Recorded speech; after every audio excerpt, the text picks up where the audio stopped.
Hey guys, welcome back to the channel. We hope आप सब ठीक ठाक होंगे, मजे में होंगे। आज जिस वीडियो पे हम रिएक्ट करने जा रहे हैं उसका टाइटल है टाइटल है जी I found the closest place to heaven in India. वाह। और वीडियो है कनिष्क गुप्ता की। और आज का टाइटल बड़ा एक्साइटिंग है, तो बिना देर के जल्दी से चलते हैं वीडियो देखते हैं, उसके बाद करते हैं गपशप। चलिए, इससे पहले वीडियो को स्टार्ट करें। चैनल पे नहीं तो प्लीज सब्सक्राइब कर लें और बेल आइकन प्रेस करना बिल्कुल मत भूलिएगा। हम चलते अपनी वीडियो की तरफ और आप देख रहे हैं एमजी रिएक्शंस।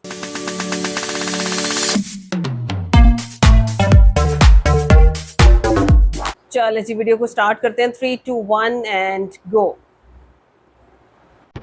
जरा अपने ख्याल में ये सोच कर देखिए कि आखिर स्वर्ग दिखता कैसा होगा, क्योंकि हमारे स्वर्ग के ख्याल से भी ज्यादा खूबसूरत कुछ हमारे देश के उत्तराखंड के इन पहाड़ों में छुपा है।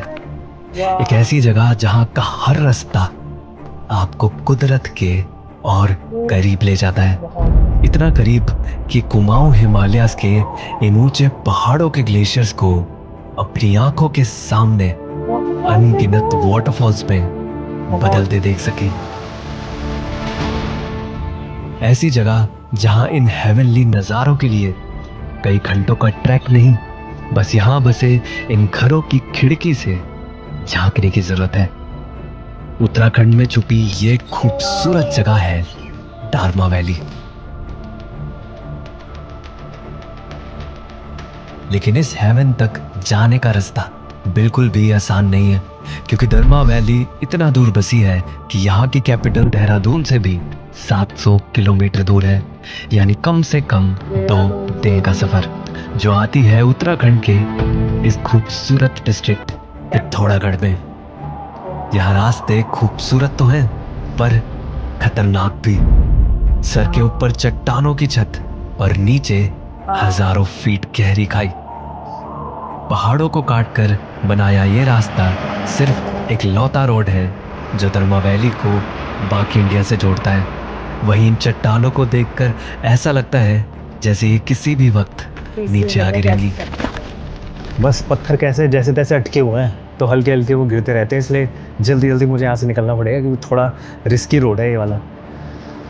पर इन रास्तों पर आगे चलते चलते ये वैली खुल जाती है, और यही एक चीज मैंने नोटिस की।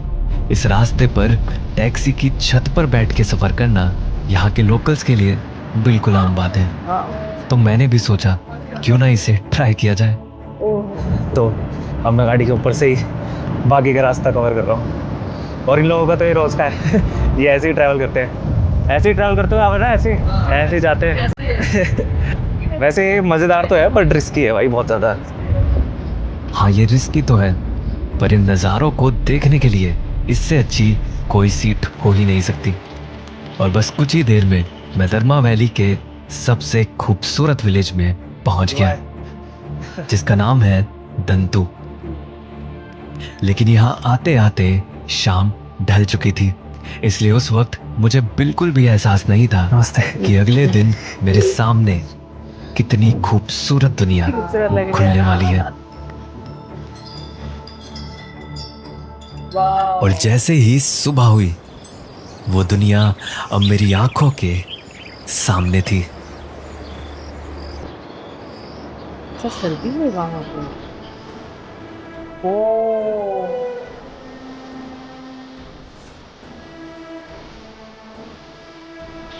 यार मुझे बिल्कुल भी विश्वास नहीं हो रहा है यार, सच में बिल्कुल भी विश्वास नहीं हो रहा है।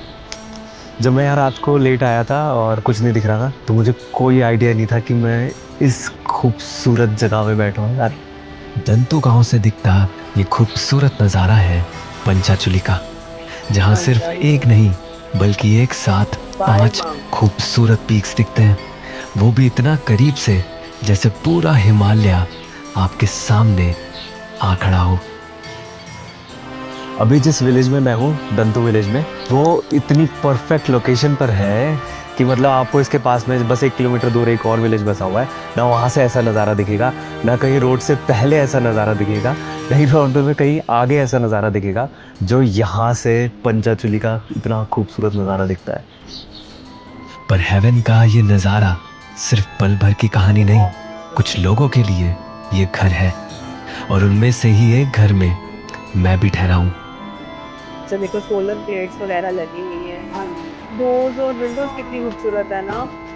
तो यहीं के एक लोकल घर में रुका हुआ हूँ मैं, जो कि बाहर से पत्थर के हैं और अंदर से कुछ ऐसे दिखते हैं। अंदर से मड की दीवारें हैं ये सारी। नेचर के साथ मिलकर ही पूरा घर बनाया गया है और नेचर की मदद से इनका पूरा लाइफस्टाइल जो है वो चल रहा है यहाँ पे। पर आप इस रूम को देख के समझ सकते हैं कि कितनी ज़्यादा बेसिक फैसिलिटीज़ के साथ ये लोग रह रहे हैं। रोज़मर्रा की छोटी मोटी चीज़ों के लिए भी यहाँ पे बहुत ज़्यादा मेहनत करनी पड़ती है, बट अगर इस स्वर्ग में रहना है तो उसकी तो एक कीमत चुकानी पड़ेगी, और वो यही है कि फैसिलिटीज़ को भूलना पड़ेगा। अगर फैसिलिटीज़ की बात करें तो यहाँ गांव तक आने की रोड तो है, पर उसमें टरमैक यानी बजरी नहीं है। गांव में बिजली के लिए डीजल जनरेटर तो है, पर उसकी तारों में बिजली नहीं है। नेटवर्क के लिए यहाँ टावर तो है, पर उसमें सिर्फ कॉलिंग है, इंटरनेट नहीं है। लेकिन यहाँ के लोगों ने हर चीज़ का खुद जुगाड़ निकाला है। इलेक्ट्रिसिटी के लिए हर घर में सोलर पैनल्स हैं, जो बैटरी को चार्ज करके यहाँ थोड़ी बहुत इलेक्ट्रिसिटी पहुँचा देते हैं, पर इतनी भी नहीं कि यहाँ इलेक्ट्रिक गीज़र चल सके। इसलिए यहाँ कुछ इस तरह का गीज़र होता है। ये पानी गर्म करने के लिए, जैसे कोई नहाने वाने का पानी हो, ये एक तरह से गीज़र का काम करता है, जिसमें लकड़ी से पानी गर्म होता है। तो एक तरह से इसमें अंदर एक तंदूर का सिस्टम है, तंदूरी गीज़र है एक तरह से। मतलब कितना मुश्किल है यहाँ पे सर्वाइव करना कि पानी ऐसे बार बार लकड़ी डाल के गर्म करना पड़ता है। आप सोच रहे होंगे कि यहाँ सोलर गीज़र क्यों नहीं है, क्योंकि वो यहाँ के लोगों के लिए महंगा पड़ता है। इंटरनेट के लिए तो यहाँ बहुत सही जुगाड़ है। दंतु विलेज से कुछ किलोमीटर दूर इन लोगों ने एक ऐसा स्पॉट ढूंढ निकाला है जहाँ इंटरनेट आता है। ये क्या कर रहे हो भैया? ये मोबाइल नेटवर्क वहीं पकड़ता है, तो इसलिए यहाँ फ़ोन रख के छोड़ देते हैं। फोन लगे छोड़ दिया, मैसेज उसमें आता है ना, नेट चलता है। अच्छा अच्छा। तो यहाँ पर नेटवर्क का बहुत ज़्यादा इशू रहता है, तो इसलिए जहाँ नेटवर्क आता है वहाँ ऐसे लिख देते हैं कि अरे भाई नेटवर्क इधर है, और नीचे आप देख रहे हो कि फ़ोन रखे हुए हैं लोगों ने। यहाँ पे डाउनलोडिंग वगैरह चलती है, या फिर किसी को कुछ भेजना हो तो ऐसे चल रहा है यहाँ पे। इंसान की बनाई फैसिलिटीज यहाँ बेशक कम हो, पर नेचर का दिया यहाँ सब कुछ है। खूबसूरत हरियाली और खेती के लिए बढ़िया ज़मीन, साफ हवा और साफ पानी भी। अब यहाँ फैसिलिटीज़ चाहे कितनी भी कम हो, पर यहाँ टैप वाटर डायरेक्टली पी सकते हैं, और ये फैसिलिटी सिटीज़ में नहीं मिलती।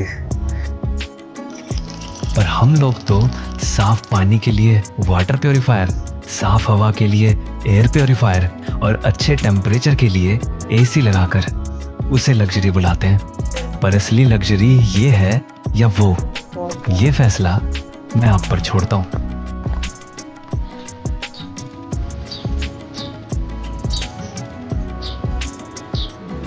पंचाचुली का नज़ारा तो एक स्वर्ग में होने का एहसास कराता ही है, पर जैसे ही इस गांव की गलियों में कदम रखते हैं तो ये एहसास और भी गहरा हो जाता है, क्योंकि चारों तरफ पत्थर से बने घरों के बीच होना उस दुनिया से बिल्कुल अलग लगता है जिसे हम जानते हैं।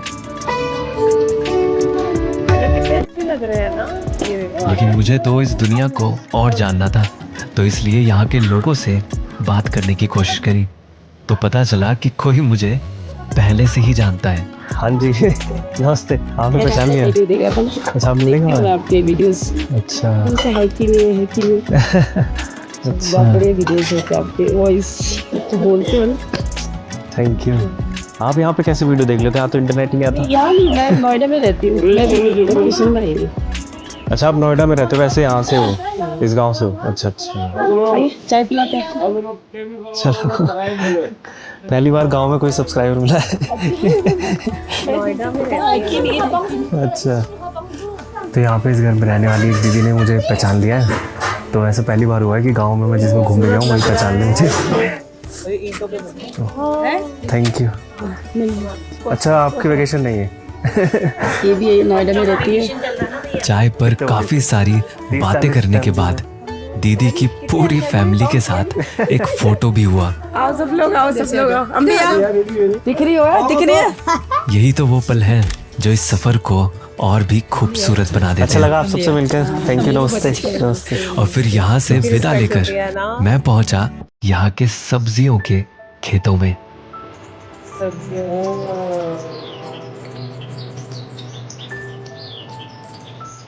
यहाँ पर घरों के पास कुछ खेत वगैरह हैं, तो वहाँ पर इतनी सारी सब्जियाँ उग रही हैं जो भैया दिखा रहे हैं मुझे निकाल निकाल के। कुछ ताज़ा यहाँ से फ्रेश एकदम ऑर्गेनिक मूलियाँ निकाली गई हैं। अरे वाह, ऑर्गेनिक रेडिश। मूली है ना? और कुछ लहसुन निकाल रहे हैं वो। तो यहाँ पर ही अपनी पर्सनल नीड के हिसाब से सब्जियाँ उगाते हैं और फिर बाज़ार जाने की ज़रूरत ही नहीं। और यहाँ पे कुछ कुछ वायलेट कलर के फ्लावर्स दिख रहे हैं मुझे, और वो एक्चुअली जब मैंने पता किया तो उसमें वायलेट कलर के आलू आते हैं यार। आलू? ये वायलेट कलर के आलू पहली बार देख रहा हूँ सच में। तो ये सब सब्जियों का मिक्सचर, एक तरह से मिक्स वेज फॉर्म है ये। ये भी सही है। वैसे भी जब आप एक इतनी रिमोट जगह पर रहते हैं तो अपना खाना खुद उगाना एक ऑप्शन नहीं बल्कि ज़रूरत बन जाता है। लाओ मैं करूँ। क्या बात है, मेहनती हैं काफ़ी आप भी। हाँ, यहाँ के लोग मेहनती है। पहाड़ में जो भी रहते हैं सब मेहनती होते हैं। जहाँ दूर दूर तक ना कोई पब्लिक फैसिलिटी है ना कोई हॉस्पिटल, तो ये लोग जानते हैं कि यहाँ एक दूसरे का साथ ही सबसे बड़ी ताकत है। इसलिए आज भी ज़्यादातर लोग जॉइंट फैमिली में रहते हैं। शायद इसी अपनेपन ने सिर्फ इनके घर ही नहीं, इनकी पहचान भी संभाल कर रखी है। चुंगबाला, जो दलमा वैली में रहने वाले लोग यानी रंग ट्राइब की एक खूबसूरत ट्रेडिशनल ड्रेस है, जिसकी खूबसूरती की झलक यहाँ घरों की दीवारों पर भी दिखती है। पर मैंने यहाँ सिर्फ इनका कल्चर ही नहीं जाना बल्कि यहाँ की थोड़ी लैंग्वेज भी सीखी। ये इनका नमस्ते कहने का स्टाइल है रन कम्युनिटी का, तो नमस्ते कर रहा हूँ मैं उनको एक तरह से। जैनुला। जैनुला। Okay, thank you. लेकिन मैं सिर्फ दंतु गांव तक आने के लिए ही नहीं आया था, बल्कि मुझे तो यहाँ से दिखते उन पहाड़ों के सबसे करीब जाना था। पर क्या इन पहाड़ों के और करीब जा भी सकते हैं?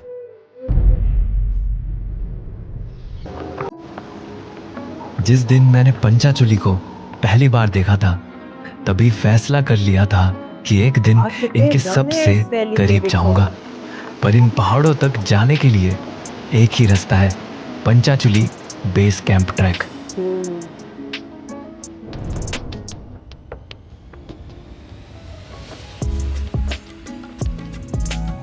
तो अब तक पंचाचुली को मैं बहुत दूर से देख रहा था, पर अब मैं उसके बहुत करीब जाने वाला हूँ। और यहाँ से पंचाचुली का ट्रैक स्टार्ट हो रहा है। बहुत ही इंटरेस्टिंग रास्ता होने वाला है, अलग अलग लैंडस्केप देखने को मिलेंगे। मैं ऑलरेडी थोड़ा थक गया हूँ क्योंकि यहाँ से थोड़ी हाइट मतलब थोड़ी चढ़ाई स्टार्ट हो रही है। चलो चलते हैं। लेकिन ट्रैक शुरू होने के कुछ देर में ही पंचाचुली का जितना भी नज़ारा दिख रहा था अब वो भी छुप जाता है, क्योंकि ये रास्ता ले जाता है एक डेंस फॉरेस्ट में। अभी चलते चलते इतने डेंस फॉरेस्ट में एंटर हो चुके हैं, और इतनी ज़्यादा हाइट पे भी इतना ज़्यादा डेंस फॉरेस्ट है जो कि पूरा चिड़ियों की आवाज़ से गूंज रहा है। बहुत ही अच्छी चिड़ियों की आवाज़ आ रही है, पूरा फुल ऑफ लाइफ है। और कहीं कहीं से आप देख रहे हो धूप फिल्टर होती आ रही है। ये देखो इतनी सुंदर लगती है ना जब ये पाइन फॉरेस्ट के बीच में से जब थोड़ी सी सनलाइट फिल्टर होकर आती है। काफी देर तक इस जंगल में चलने के बाद आखिरकार ये रास्ता खुल जाता है इन खूबसूरत मेडोज में, जिन्हें उत्तराखंड में कहा जाता है बुग्याल।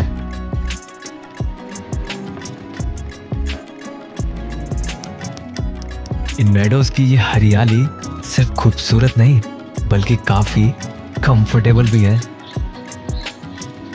तो ये मेडो में जो हमें घास दिखती है, ये घास का बहुत अच्छा यूज़ करते हैं लोकल्स, क्योंकि ये इसको गद्दे में डाल देते हैं सुखाकर, तो ये एक बहुत अच्छा कंफर्टेबल मैट्रेस तैयार कर देती है। तो एक बार ट्राई करता हूँ कितनी ज़्यादा कंफर्टेबल है इस पे लेट के। ये सच में कंफर्टेबल है यार। नरम घास। ऐसा लग रहा है मैं बादल में लेटा हूँ। लगभग ट्रैक का आधा रास्ता पूरा करके आराम तो बनता ही है, लेकिन यहाँ तो इन बुग्याल के असली ओनर्स ही आ गए थे, भेड़े, वो भी सैकड़ों की तादाद में। तो मैदान तो खाली करना पड़ेगा ही। पर ये अच्छा मौका था इन भेड़ चराने वाले लोगों की जिंदगी को करीब से जानने का। कितना अच्छा लग रहा है। हाँ। अच्छा, तो कई दिनों के लिए निकले हो मतलब है? 3 माह के लिए निकले। 3 महीने के लिए निकले हो? ओह, तो 3 महीने आप ऐसे ही इन बुग्यालों में घूमे रहोगे हैं? 3 महीने से। और रहना वाना खाना वाना? टेंट वेंट है, खाना 3 अच्छा, वो सब लेके चल रहे हो? 3 माह का पहले आ गया राशन। अच्छा, 3 महीना ही करना है। कैसा लगता है आपको ऐसा करना? होता है, जब इनके पीछे आ ही गए तो फिर चला नहीं है। मतलब अच्छा लगता है या फिर क्या बस मजबूरी में करने को? कैसे अच्छा लगता है? सुकून तो होगा ना? सुकून है। खैर सिर्फ सुकून के लिए तो कोई ये काम नहीं करता, तो शायद थोड़ा सुकून और थोड़ी मजबूरी इनके इस सफर की वजह होगी।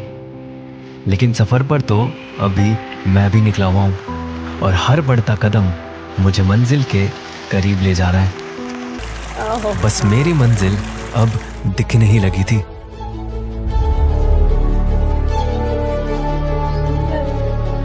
अभी आप ये वैली देख रहे हो पूरी ऐसे करके इस शेप ये में, सेंटर पूरा ऐसा लग रहा है जैसे नेचर के लैप में आ गया हूँ मैं, एकदम नेचर की गोद में आ गए हैं, पंचाचूली की गोद में आ गए जैसे। सच में ये रास्ता ऐसे ही लग रहा है जैसे हेवन का है, वे टू हेवन। चलते चलते मैं ना सिर्फ इस ट्रैक के बल्कि इस वैली के ही आखिरी छोर पर आ गया, जिसे कहते हैं 0 पॉइंट।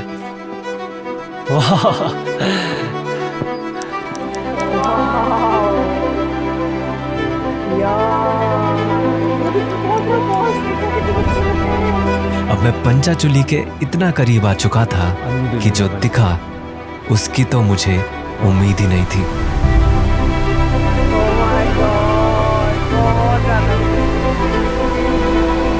इतने सारे एंडलेस, काउंटलेस, मतलब आप गिन ही नहीं सकते, इतने सारे वाटरफॉल्स निकल रहे हैं। मतलब मैं इतनी सारी जगहों पे ट्रैवल किया है पर कभी भी मैंने एक साथ इतने सारे वाटरफॉल्स नहीं देखे। और इनसे फ्रेश वाटर तो क्या ही हो सकता है जो डायरेक्ट एकदम ग्लेशियर से पिघलते हुए बन रहे हैं। सामने कितना खूबसूरत वाटरफॉल दिख रहा है ना, मतलब वो देख के मुझे ऐसा लग रहा है कि वो रियलिटी है ही नहीं, वो कोई जैसे VFX है, कुछ किसी ने क्रिएट किया हुआ है। अनबिलीवेबल है ये वाटरफॉल्स। अच्छा तो बहुत ज़्यादा लग ही रहा है, पर ऐसा लग रहा है कि जैसे मैं बहुत ज़्यादा लकी हूँ जो इस तरह के नज़ारे को विटनेस कर पा रहा हूँ। सच में मान गया यार, ये स्वर्ग है यार। This is haven, this is haven. लेकिन इन नज़ारों के बीच इन पहाड़ों की एक अलग सच्चाई भी मेरे सामने आई। यहाँ पूरी दरारें पड़ी हुई हैं ज़मीन में, ऐसा लग रहा है जैसे पहाड़ का ये हिस्सा टूटने वाला है कुछ दिनों में। पूरा फटी हुई है ये ज़मीन यहाँ से पूरी। मतलब हमें पता है कि पहाड़ टूटते बनते रहते हैं और ये उनका एक नेचुरल फिनोमेना है, बट कहीं ना कहीं ऐसे इतने ज़्यादा पहाड़ टूटना जो हम ह्यूमंस लापरवाही करते हैं उसकी निशानी है। अगर हम नेचर के प्रति अपनी जिम्मेदारी आज भी ना समझें तो वो दिन दूर नहीं जब जिस जमीन पर मैं खड़ा हूं वो ना बचे।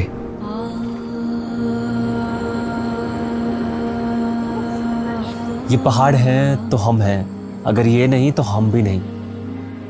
ये सिर्फ खड़े नहीं हैं बल्कि ये संभाले हुए हैं इस गांव को, इन नदियों को।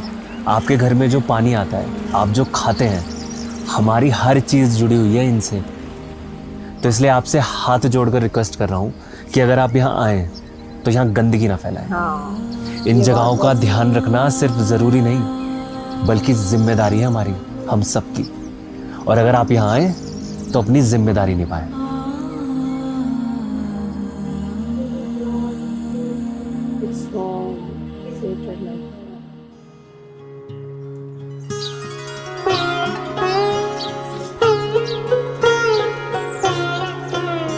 ट्रैक से लौटने के बाद जब मैं वापस दंतु गांव आया तो पता चला कि जिन दीदी ने मुझे पहचाना था उनके घर से ब्रेकफास्ट का इनविटेशन आया है। नमस्ते नमस्ते।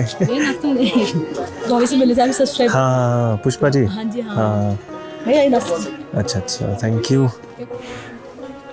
तो दीदी ने मुझे खाने पे ब्रेकफास्ट के लिए इनवाइट किया है। तो यहाँ पे ये लोकल खाना है मेरे सामने। तो ये क्या है भैया, ये वाली चीज़? पैनकेक है, बकवीट के पैनकेक है। अच्छा, कुट्टू का पैनकेक है जो यहीं उगता है कुट्टू? ओह, कुट्टू यहाँ सबसे ज्यादा उगने वाली फसल है और काफी ज्यादा हेल्दी भी, तो इसलिए यहाँ के ट्रेडिशनल खाने में उसकी अहम जगह है। अब यूं तो ना ये फैमिली मुझे अच्छे से जानती थी ना ही मैं इन्हें, फिर भी इन्होंने जिस अपनेपन से मेरा स्वागत किया उससे एक बात समझ आती है, कभी कभी आपका व्यवहार ही आपका असली परिचय होता है। बहुत अच्छा लगा, थैंक यू सो मच। बस फिर मैंने यहाँ से विदा ली। हाँ, फिर से आऊँगा ज़रूर। पर शायद दंतु से मुझे एक अधूरी ख्वाहिश के साथ ही जाना पड़ेगा, क्योंकि अब तक पंचाचुली का सबसे खूबसूरत नज़ारा सनराइज मुझसे छुपा हुआ था। एक हफ्ते तक मैं रोज सुबह उठकर उम्मीद करता था कि आज पहली गोल्डन लाइट इन पहाड़ों को छूती दिखेगी, पर मौसम ने एक भी दिन साथ नहीं दिया। तो मैं जल्दी जल्दी सुबह उठकर आया कि मेरे को सनराइज देखने को मिलेगा, और ये रहा सामने सनराइज। और देखते ही देखते मेरी आखिरी सुबह भी आ गई, और मैंने सोचा शायद इस बार इतना ही देखना लिखा है। लेकिन उस आखिरी सुबह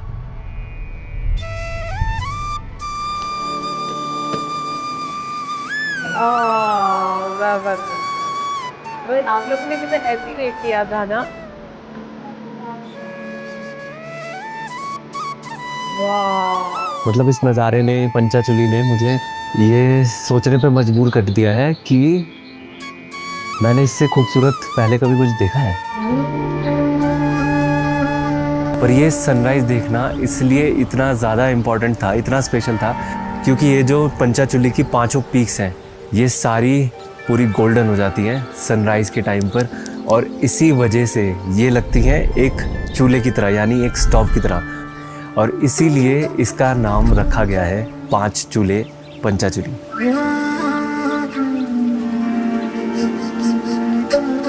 एक हफ्ते तक मुझे लगता रहा कि मैं सनराइज का इंतजार कर रहा हूँ, पर शायद सनराइज मेरा इंतजार कर रहा था, उस पल के लिए जब मैं उसकी असली कीमत समझ सकूं। कितने हैं उनके, है ना?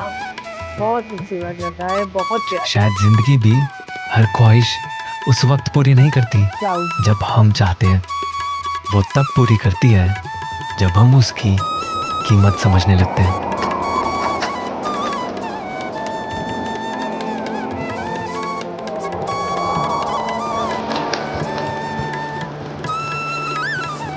इस सफर के दौरान हमारी YouTube फैमिली के कुछ लोगों से भी मुलाकात हुई। आप भी घूमते रहिए, क्या पता अगली मुलाकात आपसे ही हो। यार कमाल की खूबसूरती है, इतना ज्यादा खूबसूरत है कि आपको ऐसे लग रहा है कि आप वॉलपेपर्स देख रहे हो, इतने ज्यादा खूबसूरत बिल्कुल। लग और वो रहे सही हैं। बात है कि यहाँ पे अगर कोई नेशनल जियोग्राफिक का फोटोग्राफर आएगा ना, हाँ। तो वो यहाँ पे ऐसी फोटोज खींचेगा जो वो लाखों डॉलर्स के अंदर जाके सेल करेगा। इस कदर Exactly. खूबसूरत जगह है। बिल्कुल ऐसे ही है। लेकिन आप ये देखो कि कनिष्क की वीडियोस की ना यही खास बात है, इसी वजह से हमें इनकी वीडियोस बहुत अच्छी लगती हैं। इंडिया की ऐसी जगहों पे जाते हैं, रिमोट एरियाज हैं जहाँ पे लोग नहीं जाते या जा नहीं सकते, ये जाते हैं, उनको डिस्कवर करते हैं और इस तरह से फोटोग्राफी करते हैं, फिल्मिंग करते हैं वहाँ पे और पूरी दुनिया को दिखाते हैं कि मामा क्या सिर्फ कहने। सिर्फ फिल्मिंग नहीं है, बेसिकली जो वो अपना दिल खोल के उस जगह के लिए सामने रख देते हैं ना, वो खूबसूरती है उनकी बिल्कुल। अच्छा, वीडियोस। वैसे मुझे ये लगता है कि भाई एक नेशनल अवार्ड जो है ना वो कनिष्क को भी मिलना बिल्कुल, चाहिए, बिल्कुल। और हमें कमेंट्स में आपने बताने कि क्या आप हमारी इस बात से एग्री करते हैं कि नहीं करते। लेकिन बहरहाल अभी बात करें इस वीडियो की, वाह बहुत जबरदस्त। अच्छा, जो लोकेशन थी ना जहाँ पे विलेज था और सामने से जैसे सारी पीक्स नजर आ रही थी, वो बहुत खूबसूरत था। लेकिन जो उन्होंने सनराइज का मोमेंट कैप्चर किया है ना, वो क्या तो ही नेक्स्ट कहना है, लेवल बिल्कुल। यार, और आप बहुत देखो कि जबरदस्त। वेट करना पड़ता है, वो उन्होंने हाँ। 1 हफ्ता वेट किया, उसके बाद उनको जाके वो मिला है। ऐसा ही है, हाँ। बिल्कुल। आप ये देखो ना कि जब हम लोग गए थे तो इसी तरह से 4 दिन मेरा ख्याल है हमने भी वेट किया हाँ था जी। ना, 4 दिन ये लेट गोल्डन टाइम को कैप्चर करने के लिए। बड़ा मजे का होता है, बहुत खूबसूरत होता है जी, ये काफी वक्त ना। unique बेसिकली होता है, ना आप उस capture वेट करते के अंदर आप उस वैली को बड़ी खूबसूरती से देख पाते ऐसे हो, ही है, आपको और बिल्कुल बहुत है। कुछ नजर अच्छा, आता है। खाली वो चीजें नहीं है, विलेज भी बहुत अच्छा था, जगह बहुत खूबसूरत लोग थी, बहुत अच्छे हैं वहाँ लोग के। बहुत अच्छे थे, और मुझे तो उनके घर भी बहुत जबरदस्त लगे। मतलब आप देखोगे बाहर से पत्थर के घर बने हुए हैं, अंदर से सोलर मड लगे हुए के हैं, हैं। अंदर मड के हैं, और किस तरह से फैमिलीज बैठ के गपशप लगा रही हैं, बात कर रही हैं। और मैं वही बात आपसे ज़रा उस टाइम पे कर रही थी कि देखो हमें ऐसे लगता है कि ये लोग ऐसे ही फ्री बैठे हैं, लेकिन उनके पास फ्री रहने का वक्त ही आप नहीं देखिए है। लोग गार्डनिंग कर रहे हैं वहाँ पे, घर के काम खत्म हाँ, नहीं होते, आप उन्होंने देखिए अपने जितने टाइम सूरज निकला हुआ है उतना टाइम वो काम ही कर रहे हैं। काम ही कर रहे हैं, बिल्कुल बिल्कुल। ऐसे ही है। और फिर सबसे अच्छी बात ये है कि किसी ऐसी जगह पे जाओ जहाँ पे कोई आपको पहचान ले, फिर आपको इतनी रिस्पेक्ट दे, यार क्या मजे की बात होती है ना। आप ये चीज देखो कि कनिष्क जहाँ पे भी जाते हैं ना, अपनी मेमोरीज बनाते हैं, लोगों के साथ ताल्लुक बनता है, और एक नई फैमिली बनती बन चली जाती जाती है, है। बिल्कुल सो ऐसे वो ही है। सारी चीजें हम लोगों ने यहाँ पे देखी, लेकिन मजा आया गोल्डन आवर को देखने का, और खास तौर पे जब वो 0 पॉइंट पे जाते हैं और जो चीजें आगे से नजर आती हैं, वो बहुत वाकई खूबसूरत था, इतनी सारी वाटरफॉल्स एक जगह पे इकट्ठी होती हाँ, बहुत ज्यादा खूबसूरत था। बहरहाल हम लोगों ने वीडियो को बहुत एंजॉय किया। कहने को बहुत कुछ इंसान कह सकता है, लेकिन मेरा ख्याल है जितनी खूबसूरत नेचर को आप देख रहे हो ना, हमारे पास शायद वो वाले वर्ड्स ही नहीं है। वीडियो बहुत जबरदस्त थी। हमारा रिएक्शन कैसे लगा आपने जरूर बताना। अगर अच्छा लगा वो वीडियो को लाइक और चैनल को सब्सक्राइब करना बिल्कुल मत भूलिएगा। है। आपसे अगली वीडियो में अपना बहुत ख्याल रखिएगा।